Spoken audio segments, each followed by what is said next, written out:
It's another episode of the Next Fix podcast where we enjoy hearing the comeback story. It is the hero's journey and all of that, but it doesn't necessarily take place unless it's kind of hit rock bottom. When everybody's own journey has their own version of rock bottom. But today we've got the Rocketman, Dan.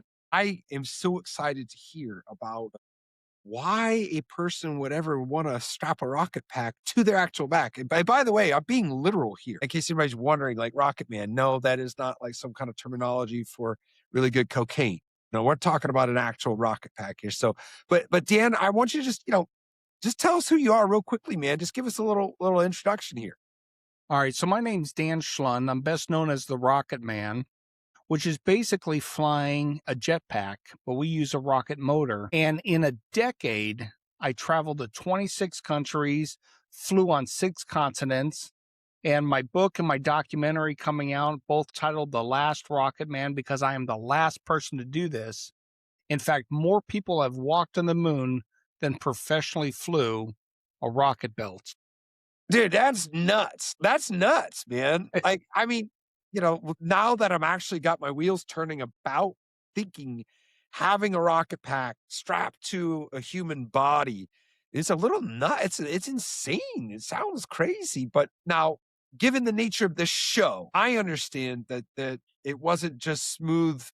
I don't want to say sailing, right? Because that's a little nautical. We want to use a term for rocket packs. I mean, do you got one? What is Like the no turbulence. There's plenty of turbulence. Sure. All right. So sans turbulence, like before before turbulence was like kind of cleared up for you. I mean, what was it like when turbulence was at its maximum for you in your life and journey as a rocket?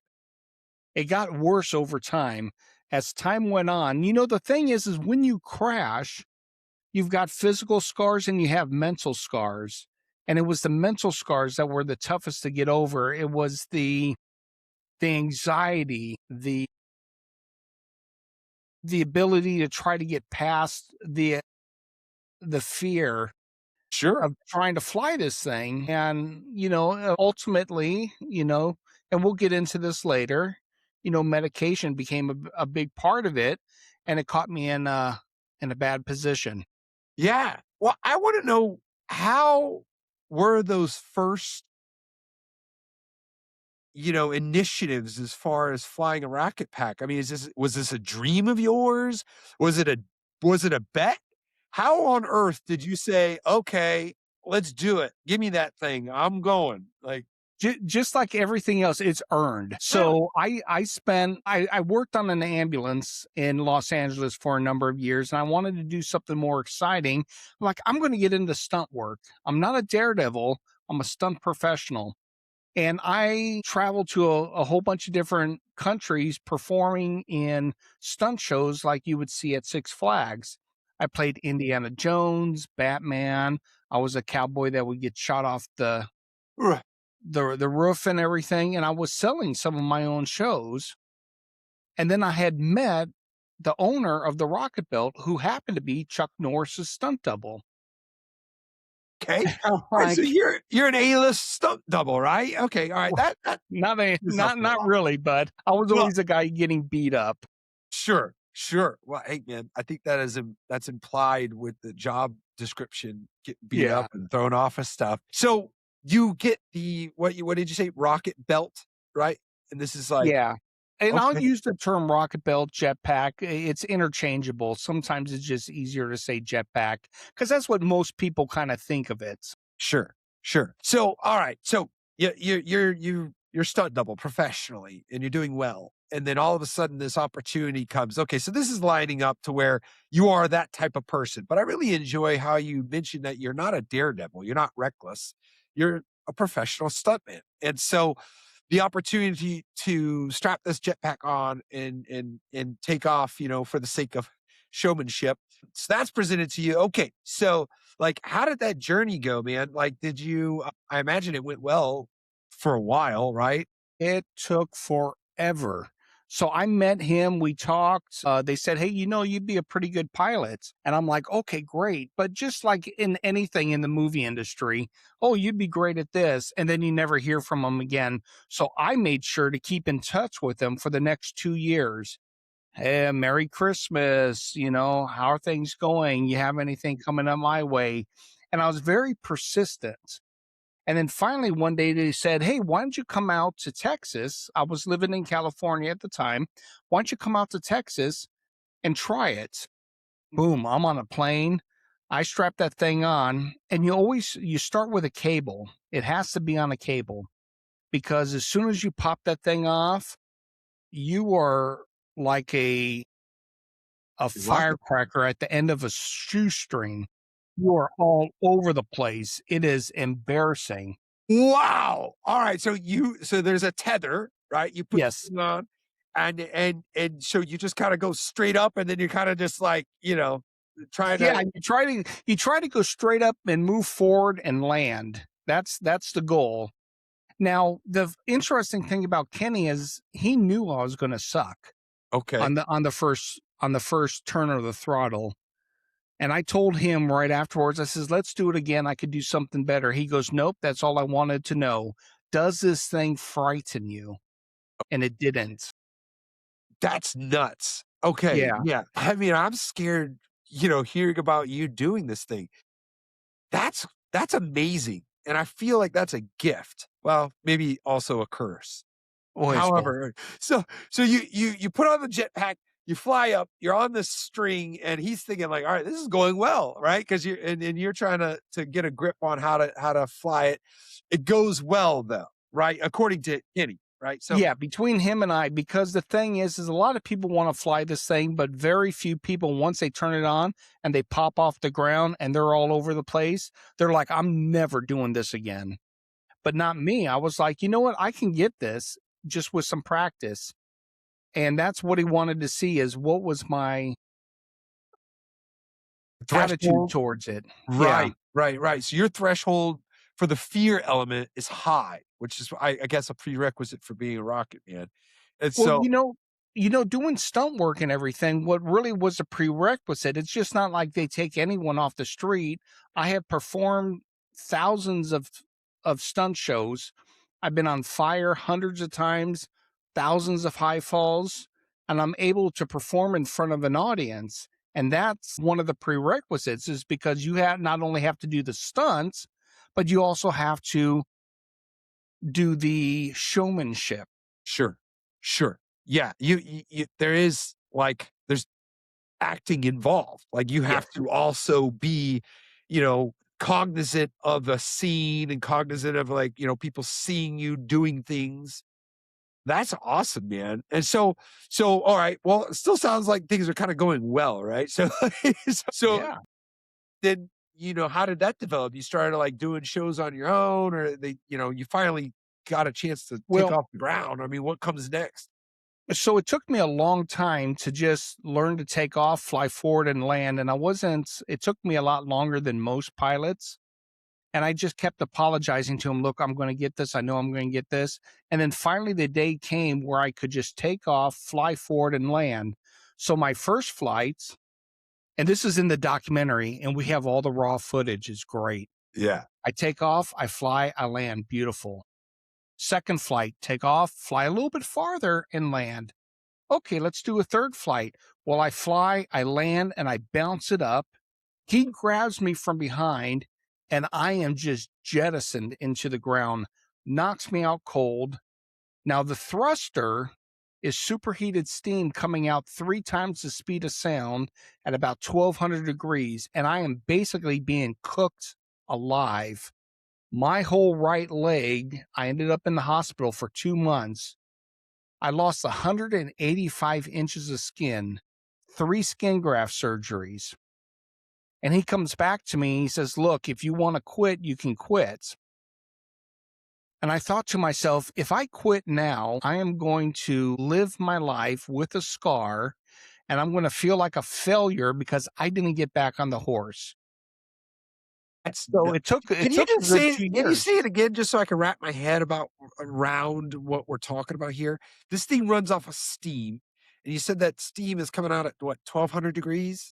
1,200 degrees. And you're unconscious with this, with this rocket on your back, and it's cooking the right side of your entire right side, or mostly your leg, and you lost 180 plus inches of skin off of that side of your body.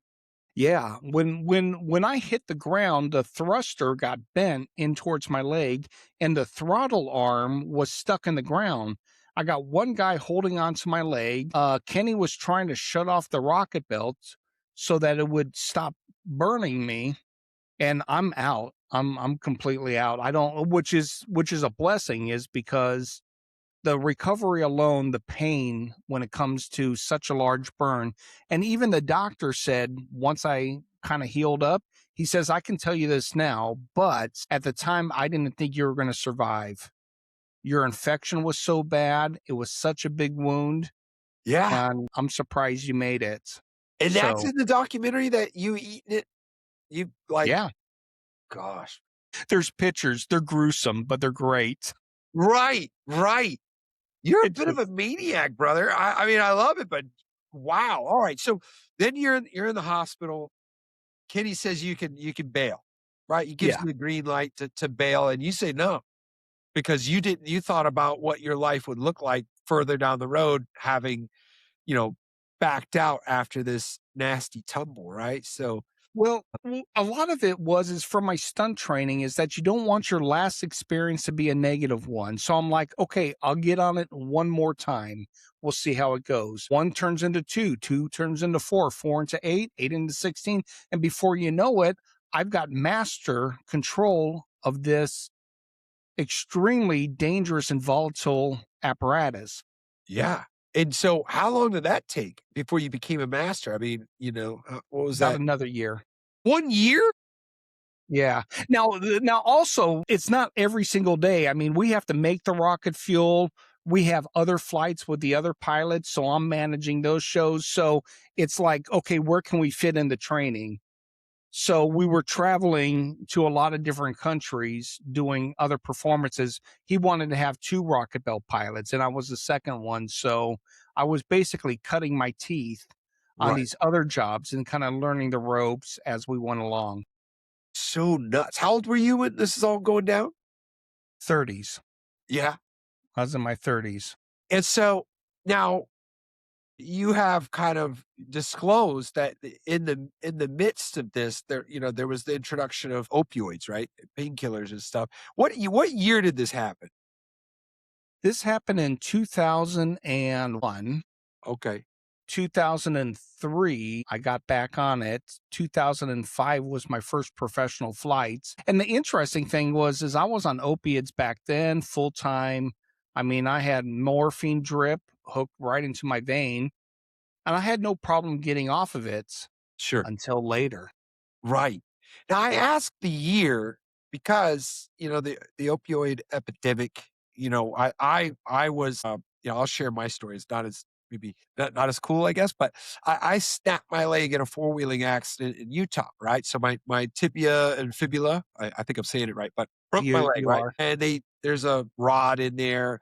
And I went to the doctor and they gave me enough pills to kill a rhinoceros, right? And that's kind of how I became a full-blown addict during that time. And that was around 2008, where they were just handing out, painkillers like candy to everybody, like in copious amounts. And so, but yeah, that's right around that time. But for a while, you would use the medicine and then just kind of leave it Yeah, alone. at that time, I didn't have a problem getting off of it. And boy, they'd give me 90 of 10 milligram, 500 hydrocodone, and I'd pop them. And then when I was finished with it, I was able to put it down Wow. Okay. Well, until later. until later. Right. You said, do you feel comfortable talking about the later Yeah. part?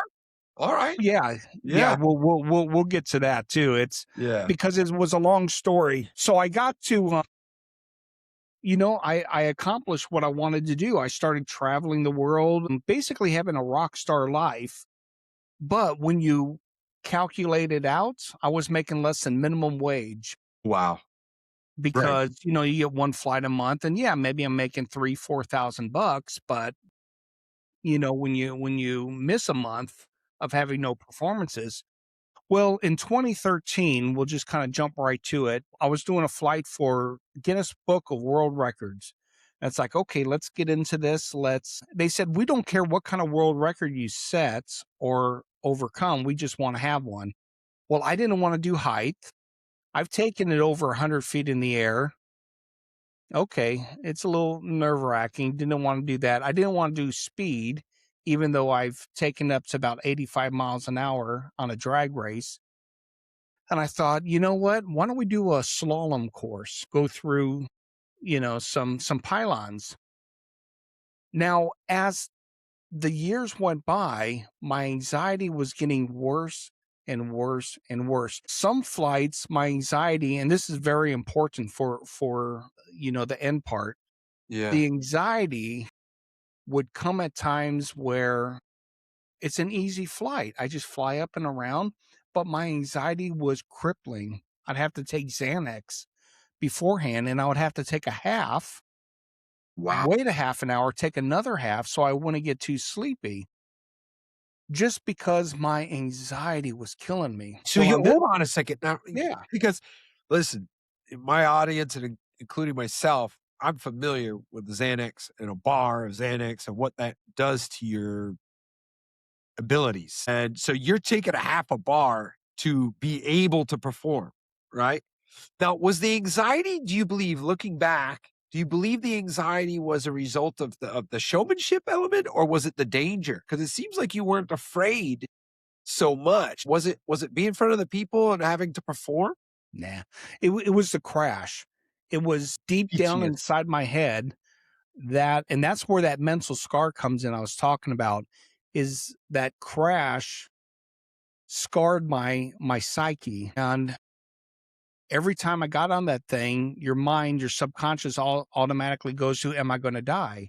Now, when I'm up in the air and I'm flying, I'm cool as a cucumber. It's very easy. I've got perfect control. The equipment is very consistent, so I'm not worried about it crapping out, which is a rocket term. All right, Dan, you just mentioned that you couldn't pinpoint the anxiety and it was crippling you. Do you feel that now you know exactly what it was from? I mean, you mentioned it was from the crash, but you know, I think anxiety, it's quite perplexing for myself. I haven't done well with managing it either.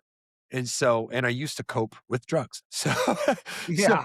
do you feel like that part of it is imperative to like get over it, like to figure out exactly where it was coming from? Or was that just your struggle at the time?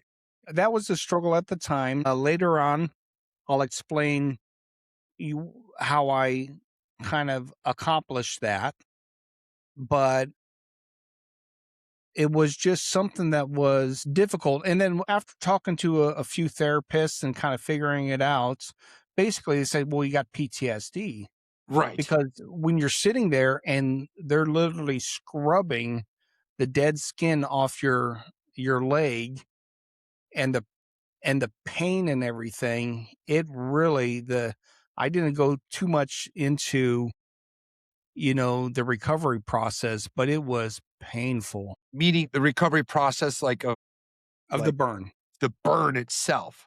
And Yeah. not only that, but like the physical therapy too, right? The muscle Yeah. tissue and all of that. So, all right, now you're on Xanax, you're on opioids, and you have like a career as a jetpack professional. However, it like wasn't really paying all that well. And so, you know, I mean, I guess where did the wheels really fall off? Was it a result of the Yeah. pills, or was it a result of the anxiety? Or I guess where did it all really start to really like where did the train come off the tracks? Well, the Xanax, I wasn't on opioid at this time. It was just Xanax and it was just before a flight. So it wasn't an issue. It was just something to calm my nerves before the flight. But going back to the world record flight, man, I'm very cool. I'm excited. Everything's fine. There's not a big audience. So if I have to do it again, boom, I take off, I fly around. And as I'm coming into land, this rocket belt only has 30 seconds of propellants. You can only fly for 30 seconds. And for some reason, I ran out of fuel at 24 seconds and I come crashing down. And the video footage is awesome. You'll see it in the documentary. Hold I on. got the When you say awesome, man, I'm thinking about like limbs going crazy. Like, It was that. I had the POV camera on my chest. I come down, you see me hit the ground, you hear me going, and then you see just dust and dirt, and I flip over, and I mean, just beautiful footage. Now, I say that kind of tongue in cheek because sure. I would rather not have crashed, but if I am going to crash, get it on video. Yeah. And then have it in a documentary. I mean, Yeah, you want it to be useful for. yeah. My safety guy runs up, he's perfectly in frame. He's like, "Oh, Wow. damn, medic, medic, medic." So did you break the world record? No, I Oh, broke my neck though. I didn't break the world record, but I did break my neck. jeez. All right. Okay. This So is where the problem came in. yeah. Yeah. So broke my neck. Now by that time I had been having some personal issues with Kenny, and he with me and trying to figure out what I'm going to do with my life, because now I've got a son and a family, and I can't afford to, it was just all falling apart. So I go in there and the doctor, they prescribed a ton of hydrocodone, and it wasn't a real bad break, but it was enough to leave a little tingling in my finger. And I had to wear the cone of shame, Ooh. Yeah. the neck brace. But my problem is now, mind you, I've never smoked pot. I've never done any illegal drugs, but I couldn't get off the hydrocodone. Yeah. I Yeah. would take it, and I was just taking my prescribed amounts, but I couldn't get off of it because when I would try, my anxiety would boil up. So I go to a facility, I go to a rehab facility, a Christian one, and they're testing me, they're giving me what's Suboxone, Yeah. which at a very high dose, I was more stoned on the Suboxone than I was just taking my normal dose, but they thought I was lying because everyone else there was taking 5, 10 pills. I'm Right. like, no, this is my thing.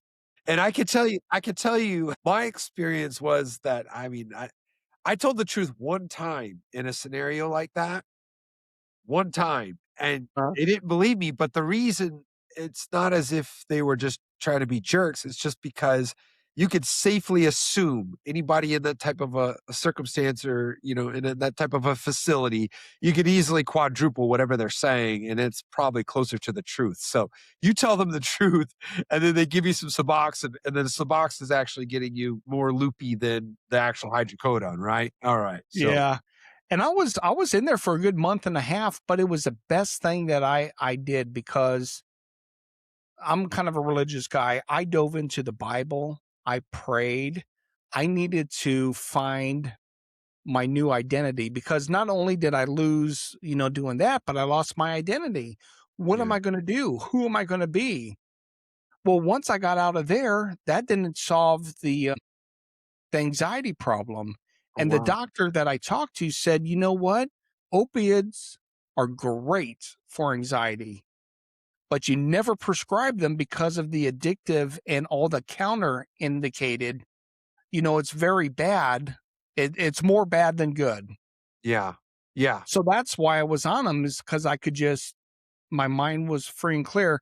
So what and they ended up doing is finding kind of a different anti-anxiety medication that I still take to this day, 11 years later, which kind of calmed my mind.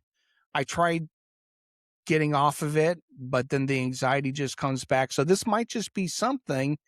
The price I had to pay to be Rocketman is to be on these anti-anxieties for the rest of my life, which I'm not crazy about, but what am I going to do? Hey, well, listen, man, it's like, like with myself, and I'll just give you an example. Like I'll buy like an energy drink. Yes, I drink. I'm not clean. Like I am not on drugs, but I don't have a clean life. Like I'm not that good. And so when I do have, and I am most certainly addicted to caffeine. And when I do purchase this caffeine, every once in a while, somebody will say, hey, that's not good for you. And I'd say, well, at least it's not meth. It's like, like lay off me, like I'm moving in the right direction. And so when I hear that, like, yes, you're on a medication for PTSD after losing 180 plus inches of flesh, listen, man, you've been through some stuff. And so we're all just getting along here, brother. And so, yes, all right. So it's not perfect. Okay. But well, let me ask you this. Would you trade being completely free and clear off of this medication for being Rocket Man? Meaning, like, No, would you exactly, you would not no. forego that Not not experience. not at all. And there's a great redemption arc to this. This is just a halfway point. Yes. There's more. Right. Well, let's hear it. Hit me with So it. I say to myself, what am I going to do with my life? So I was an EMT in California. I says, you know what? I'm going to become a paramedic because a paramedic always kind of scared me off a little bit. I'm going to become a paramedic, and I'm living in Texas now. In Texas, and I get my paramedic license, and I start working on the ambulance, volunteering at a local fire department and all that stuff, but still I'm not making the money. Paramedics don't make a lot of money. Yeah. But what I did do is I used to do set medic work where you work on the movie sets and you provide, care to the cast and crew. Well, that started to take off. And then I wouldn't be able to do a job. So I'd call up one of my friends. Hey, I split the money with you. Well, pretty soon these medics or these producers are calling me. Hey, do you have anyone in Florida? I'll find you somebody. Boom. I take half, give them half. And now I'm starting to make some money. Okay. And in a decade, I created a company called National Set Medics. And in a decade, I've grossed over $10 million. So going from basically making no money Right. to a multimillionaire Yeah. doing something. And the Christian part of me comes out. I think God needed to pull me out of where I was because he had something better for me in store. Wow. Hey, man, and I'm with you on that, brother. I love. I feel like I'm the kid in the backseat of the van and God's driving, and I'm like, "Are we there yet?" And he's just like smiling and ignoring me, and I'm like, "Are we there yet?" And it's like, that's I Let just me can't ask, wait to see what he has for me, and but that's knowing isn't my job, right? Having faith in the driver of said van, right, is right? so. Let me ask you a question. If all of a sudden you had about $4 or $5 million land in your lap, what would you buy? That's a very hard question. Like you're talking about, I would, I would say, like, if we're talking about like a possession of some type, Yeah, a possession, an item. it'd be a home, right? I feel like Okay, it. yeah. I think it has to be a property, right? I think it has to be. You know what Maybe I a bought? building, huh? You know what I bought? Oh, rocket bag! I bought the rocket pack. My God! Oh my I God! I bought the rocket pack and I bought the property. I bought the hangar with all the training stands and it's a great rental property for airplanes and I've got a couple apartments in there. Okay, all So right. some people go on, they buy a nice car or they buy, some designer clothes and stuff. No, I bought the jetpack. Okay. And I said, And just out of curiosity, though, what does that run you? What does a jetpack run these well, days? I I got it. I can check Facebook Marketplace, but I don't know. No, there are only two, and she was only willing to sell one because Kenny had died many years ago. So she was looking to sell one, and she gave me a very good price. I don't really want to say, but if I Oh, were to all build right. one myself, Right. I would have to have spent a lot more money. Okay. Well, Now the just give me hangar, give me an idea but you said it was you had a handful of millions. I don't know. Is it over 1,000,000? Like for that kind of no, technology? no, no, Okay. we're talking a little less than 100,000. Okay. All right. Now Okay. the hangar cost me, $700,000 Sure. Sure, sure, to sure. buy. Right. And I said to myself, you know what? My motto is don't let your last experience be a negative one. So All I'm going to right. get back in this thing and I'm going to fly it. And then I got to thinking, well, if I'm going to fly it, let's film this. Let's turn this into a documentary. Got it. So I'm the executive producer on The Last Rocketman. I'm the main subject. And I said to the creative team and the director and the other producers, I said, you just film me however I want. I won't tell you anything creative. If I Okay. look like a fool, then I look like a fool. Just make it look good. Yeah. And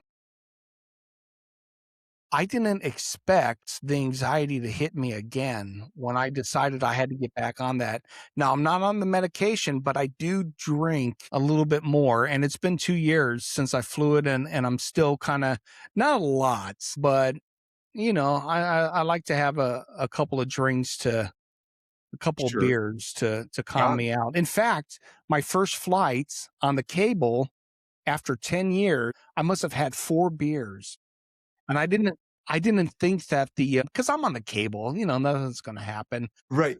I didn't think the director noticed, but he was like, hey, you know what, Dan? Maybe on your next free flight or your next tether flights, don't do so much. Let's just take it easy a little Lay bit. off the sauce. I got Man. caught. I got caught.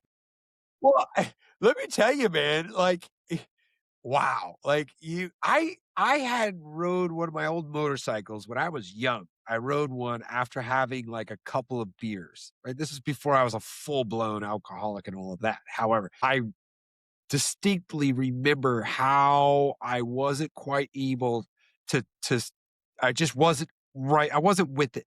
And that was after a couple of beers and riding like a street bike here in Florida, right? And I thought to myself like, "Wow, that was a couple of beers and I'm not going to do that." And I actually did ride motorcycles, but I mean, it's a long Well, time ago. So you so yeah. you got caught by the director, and Yeah. it's so crazy, man. And he was friendly. He was friendly about it, but he was like, look, and I don't think it affected my flying any. It just because whenever we were on the road, we had a term, 8 hours bottle to throttle. In So between. Right. yeah, so I would never drink before a public flight, nothing like this. This is on the cable. This is completely different. So I don't want people to think, oh, Rocket Man's out there doing all these flying and stuff and he's drunk. No, I never even started drinking until I was 27. And Yeah. even then it was very social. So, all right. So back to like you've got this hand me down rocket pack. Yeah. You got this. You got this discounted rocket pack, and you're filming, and then you created the documentary, The Last Rocket Man. Now, when was that? How long ago was that? So that was 2013. No, Okay. I'm sorry, 2023. So Okay. that was 10 years, exactly 10 years after my broken neck crash. Yeah. Yeah. And now the anxiety. Well, how's that going? Right. You completed the documentary, and then it sounds like it's still kind of like still something that it's a big deal. I still struggle with it. I mean, it comes and goes. Sometimes, and it's very situational. Like I'll have a lot going on with national set medics, and for some reason, and I'm sure your audience will understand this. Sometimes it just hits you, and there's no trigger. And so what I do is I have clozapam. So on top of my anti-anxiety, if it really starts to bubble up, I can take a clozapam, and it it brings me down. Not that I can't, function without it. It's just the joy it's hard to concentrate Yeah. when you're thinking about anxiety. Anxiety is very powerful, Oh yeah. very Yeah. detrimental when it's and not that, and it's just because I put myself in very unusual situations where I push myself Right. to do things where my mind and my body were like, no, stop. No, I'm going to do it. I have to do it. We got a performance, they spent so much money to have us there. And I couldn't do it anymore. I had to quit. Yeah. So when was that? I mean, if 2023 is when you wrapped up the documentary, Yeah. so you had mentioned a redemption arc, right? So in your words, how do you feel that was realized? I feel the fact that I was able to get on it again for the documentary, and it wasn't just getting on it again. I had to lose 40 pounds, and I'm not the daredevil. Well, I hate to say daredevil. I'm not the daredevil I used to be. Sure. So when I'm getting back on this, I mean, my son at the time was 13. So I'm thinking to myself, man, if I crash, there's a small chance I might die in this flight. At the worst, I'd break a couple of bones or something. Sure. But just like that third free flight, I got burned seriously. So there's always, the risk there. So the redemption arc is that not only did I fly it once, but I flew it twice. We Yeah. only show the one flight in the documentary, and you have to watch it to see if I survive or not. Wait, I know the ending. What are you talking about? You can't fool me, Dan. You can't fool me. That's awesome. Yeah. That is awesome, man. Well, you know, I think that I can appreciate that you push yourself and you're open about it. And you're not presenting it as this tough guy. Like you're like, hey, like the anxiety was, kicking my butt like most of the time. And you managed to get enough courage together to pull it off, And that's pretty cool, man. Well, I mean, I lost my identity. I couldn't fly the Rocketbelt anymore. I lost my wife. We're still very good friends, and, we raised Danny great, but I lost a lot. But, you know, when you have a dream and you have a purpose, I feel in that all of it, I feel accomplished. Yeah.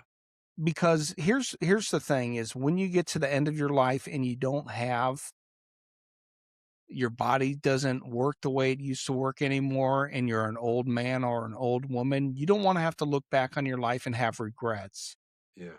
Don't have regrets. And for those of you that might be struggling with a substance, the point is that you can get off of it, Yeah. get free and clear, and you can still go on to do amazing things. I mean, I'm living proof of that. I was no money, no savings, curled up in a ball crying. And it slowly, as I started to break it apart and get myself back together, I was able to not only survive, but I was able to thrive. And now, man, I live pretty darn comfortable. Yeah. So Well, what would you say, being a man of faith, right? Like, what, do you feel that your faith is what was that there the entire time or the entire time, not once did I ever get mad at God. Not once did I ever say, why me? What I did was, especially when I was trying to get off the hydrocodone and everything, I would lay flat on the ground and I would just pray, Lord, show me a way out of this.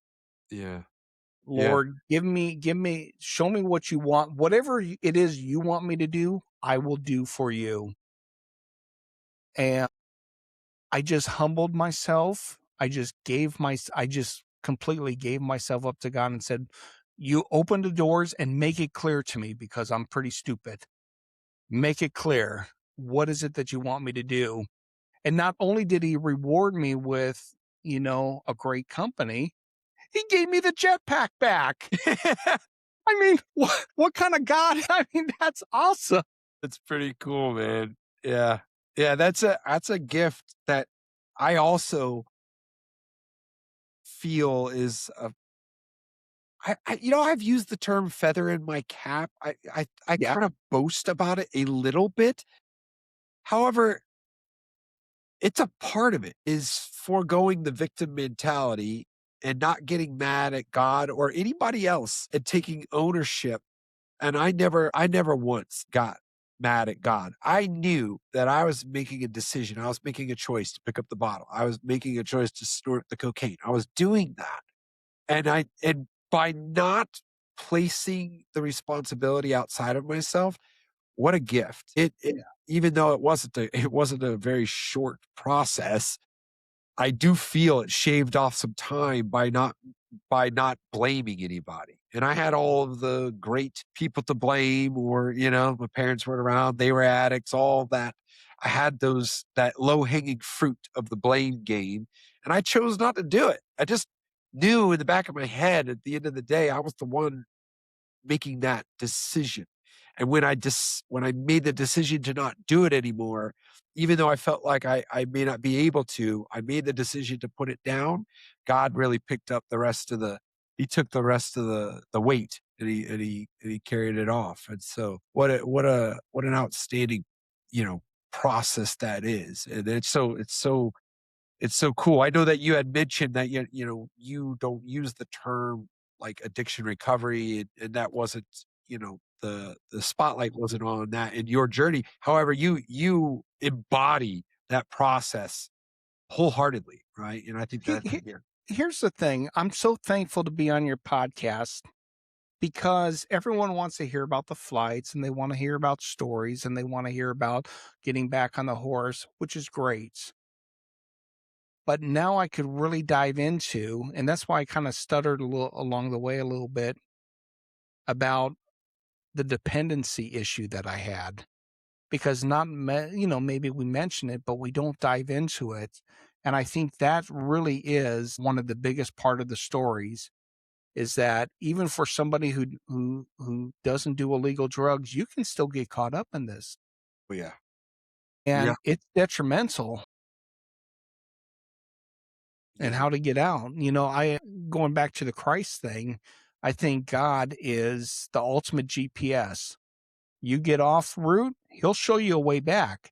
Now you might have to go through a pretty crummy neighborhood. It might take you longer, but ultimately he'll still bring you back to Yeah. home. That's amazing, man. That's so good.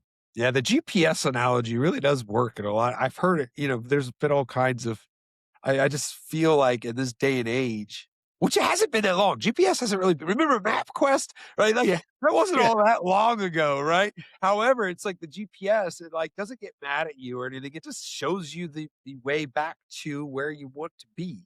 And so right. it's so valuable to think of it that way, that framework.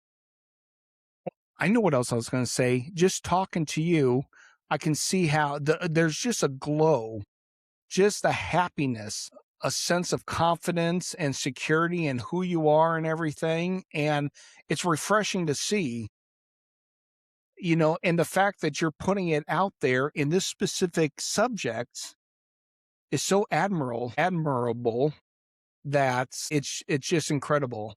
So, thank you for doing what you do. I think it's stories out there that really need to be told because a lot of people suffer Yeah. from issues. It just I appreciate that, Dan. That is that means a lot to me. And Yeah.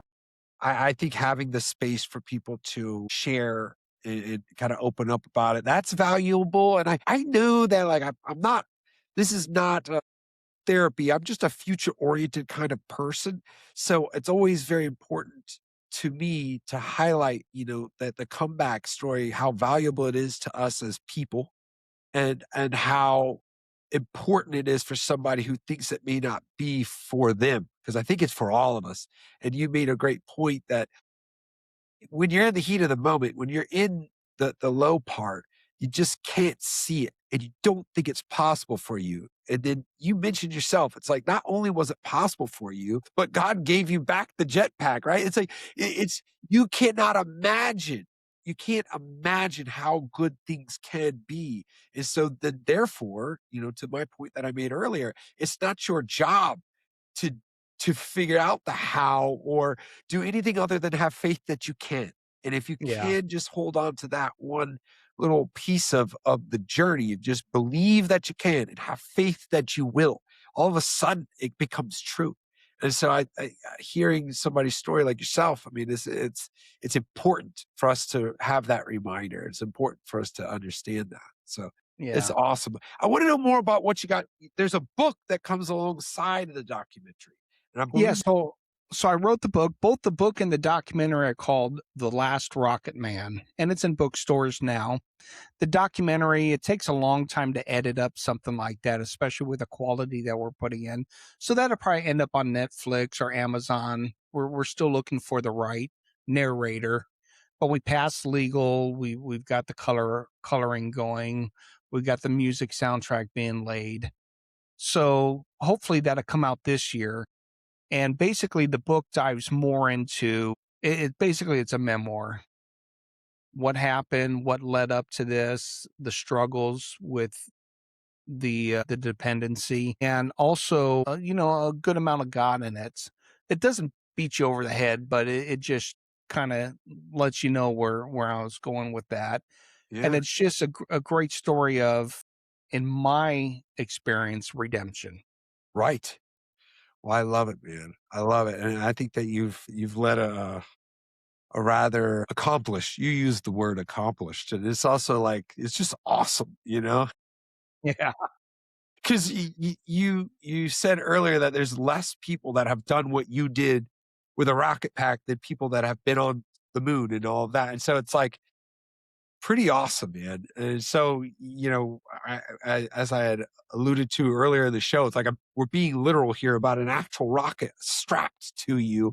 It's just freaking crazy, man. It's wild. And you know what's so funny is, by doing these podcasts, I'm really kind of cutting my teeth and learning how to answer questions and finding out who I am, because it's so normal. After this interview, I'm going down and cleaning out the cat box.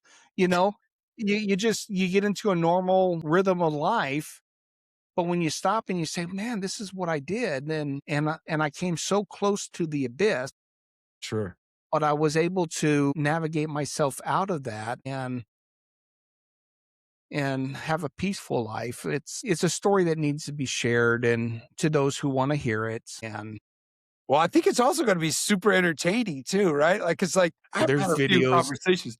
It dude, sounds videos like it's flying into the carnival parade in Rio de Janeiro, flying out of the float at the Rose Parade in Russia, Turkmenistan, New Zealand, Australia. I mean, that's nuts, man. So cool. it's crazy. Yeah, that's awesome. Well, just say real quickly where everybody can go and find out. I looked at your website earlier, but just say it real briefly so everybody knows. So go to, see if you can see it, rocketman.org. No, rocketman.tv. Rocketman.tv. Love it. Rocketman.tv. Hey, it's pretty Rocketman.tv. And if you want to get a copy of the book, there's a link there. You'll see all kinds of great pictures of some of the different flights, lighting the cigar in a tuxedo, and then, the social media sites, all that stuff. awesome. It's all centered there. So great, brother. Well, you're an absolute blessing, Dan. I appreciate you spending your time with me, these wonderful people. And so that has been another episode of The Next Fix.